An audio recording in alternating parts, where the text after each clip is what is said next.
இன்னைக்கு இந்த வீடியோல ரொம்பவே இன்ட்ரெஸ்டிங்கான இந்த ஃபேக்ட்ஸ் தான் நான் உங்ககிட்ட சொல்ல போறேன். பட் அதை பாக்குறதுக்கு முன்னாடி நம்ம வீடியோ இப்பதான் நீங்க ஃபர்ஸ்ட் டைமா பாக்குறீங்க அப்படின்னா மறக்காம இந்த வீடியோக்கு கீழே ஒரே ஒரு லைக் தட்டி விட்டுருங்க. அப்படியே நம்மளோட சேனலையும் சப்ஸ்கிரைப் பண்ணிக்கோங்க. மறக்காம பக்கத்துல இருக்கிற பெல் ஐகானை பிரஸ் பண்ணி நோட்டிபிகேஷன் நாலு கொடுங்க. அப்பதான் நான் என்னோட சேனல்ல அடுத்தடுத்து போஸ்ட் பண்ற எல்லா வீடியோஸும் உங்களுக்கு நோட்டிபிகேஷன்ல வரும். சோ மறக்காம நான் இப்ப சொன்ன ஸ்டெப்ஸ் எல்லாம் கரெக்டா பண்ணிருக்கேன். இப்ப வாங்க பார்க்க ஆரம்பிக்கலாம். நம்பர் 1, ஆப்பிரிக்கால ரொம்பவே கொடிய விஷத்தன்மை வாய்ந்த ஒரு பாம்பு வகை இருக்கு. அந்த பாம்போட பேரு பூம்ஸ்லாங். இந்த பாம்பு நம்மள கடிக்கும் போது இதோட வாயை 170 டிகிரிக்கு திறந்து மூடும் அப்படின்னு சொல்றாங்க. அது மட்டும் இல்ல, இந்த பாம்போட விஷம் உலகத்துல இருக்கிற மிக கூடிய பாம்பு விஷங்கள்ல ஒன்னா பார்க்கப்படுது. இந்த பாம்போட விஷம் நம்மளோட உடம்புக்குள்ள போச்சு அப்படின்னா அது நமக்கு இம்ப்ராப்பர் பிளட் கிளாட்டை ஏற்படுத்தும். அதாவது ரத்தத்தை முழுசா உரைய வைக்காம சில பகுதிகளில் மட்டும் உரைய வைக்கும். அப்போ நம்மளோட உடம்புல உரையாம இருக்கிற ரத்தம் நம்மளோட உடம்புல இருக்கிற நவதுவாரங்கள்ல இருந்து வெளியேற ஆரம்பிக்கும். ஒரு கட்டத்துக்கு மேல அதிகப்படியான ரத்தப்போக்கு ஏற்பட்டு இந்த பூம்ஸ்லாங் பாம்பால கடிபட்ட அந்த நபர் இறந்தும் போவாரு.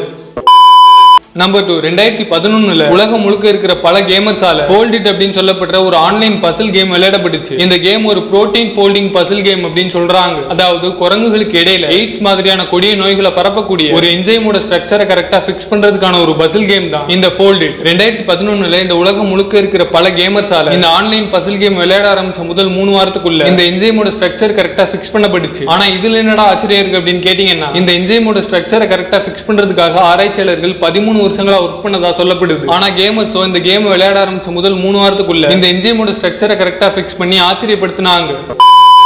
நம்பர் 3, ஆண்களுக்கு எதுக்காக மார்பக காம்புகள் இருக்குங்கிறது உங்களுக்கு தெரியுமா? அது ஏன் அப்படின்னா ஒரு பெண்ணோட கருப்பையில ஒரே மரபணு அடிப்படையா வச்சுதான் அந்த கரு உருவாகி வளர ஆரம்பிக்கும். ஒரு கரு ஆணா பெண்ணா தீர்மானிக்கிறது ஆணோட கையில தான் இருக்கு. அது எப்படின்னா பெண் கிட்ட XX குரோமோசோம் இருக்கும், ஆண் கிட்ட XY குரோமோசோம் இருக்கும். பெண் கிட்ட இருக்கிற X குரோமோசோமோட ஆண் கிட்ட இருக்கிற X குரோமோசோம் போய் சேரும் போது கரு ஒரு பெண் குழந்தையா மாறும். அதுவே பெண் கிட்ட இருக்கிற X குரோமோசோமோட ஆண் கிட்ட இருக்கிற Y குரோமோசோம் போய் சேரும் போது அந்த கரு ஒரு ஆண் குழந்தையா மாறும். ஆனா இந்த செயல் கரு உருவாகி 6 இருந்து 7 வாரத்துக்கு அப்புறம் தான் நடக்கும். அது வரைக்கும் பெண்ணோட வயிற்றுல இருக்கிற அந்த கரு பாலினம் தேர்ந்தெடுக்கப்படாம ஒரு நியூட்ரலான ஸ்டேஜ்ல தான் இருக்கும். அப்படி நியூட்ரலான ஸ்டேஜ்ல இருக்கும் போதே மார்பக காம்புகள் உருவாயிரும். இந்த ஒரு காரணத்தால தான் ஆண்களுக்கும் மார்பக காம்புகள் இருக்கு அப்படின்னு சொல்லப்படுது.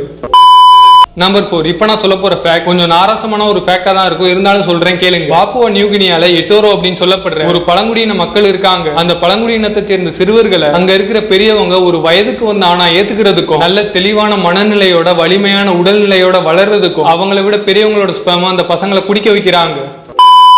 நம்பர் 5, 1784 ஜப்பானை சேர்ந்த ஒரு கடல் மாலுமியான குனோசுகே மாட்சியாமா அப்படிங்கிற ஒரு நபர் அவரோட ஒரு 43 பேரை கூட்டிக்கிட்டு பசிபிக் ஓசன்ல இருக்கிற ஒரு பசிபிக் தீவுல புதைஞ்சு கிடக்கிற ஒரு புதையலை தேடி கப்பல்ல புறப்பட்டாரு. ஆனா போற வழியில இவரோட கப்பல் ஒரு புயல்ல மாட்டி அங்க இருந்த ஒரு பவளப்பறையில மோதி இவரோட கப்பல் உடைஞ்சிருக்கு. அப்போ குனோசுகே மாட்சியாமாவும் அவரோட இருந்த 43 பேரும் கடல்ல தத்தளிச்சு நீந்தி பக்கத்துல இருந்த ஒரு தீவுல கரை சேர்ந்தாங்க. ஆனா அவங்க கரை சேர்ந்த அந்த தீவுல உணவும் குடிநீரும் கிடைக்காம கொஞ்சம் கொஞ்சமா ஒவ்வொருத்தரா இறந்து போனாங்க. அப்போ கடைசி அந்த தீவுல உயிரோட இருந்த குனோசுகே மாட்சியாமா நாம இங்க மாட்டிக்கிட்டதை வெளி உலகத்துக்கு தெரியப்படுத்தணுங்கிறதுக்காக புயல்ல சாஞ்ச தென்னை மரத்துல இருந்து ஒரு மெல்லிய பட்டையை சீவி அதுல நடந்த சம்பவத்தை விவரமா எழுதி அந்த தென்னம்பட்டையை ஒரு பாட்டில போட்டு கடல்ல அனுப்பிச்சாரு. 1784 குனோசுகே மாட்சியாமாவால் அனுப்பப்பட்ட அந்த பாட்டில் 1935 ஜப்பான்ல இருக்கிற குனோசுகே மாட்சியாமா பிறந்த பகுதியான ஹிராச்சிரமுரா அப்படின்னு அழைக்கப்படுற பகுதியில் இருக்கிற ஒரு கடற்கரைக்கு வந்து சேர்ந்தது.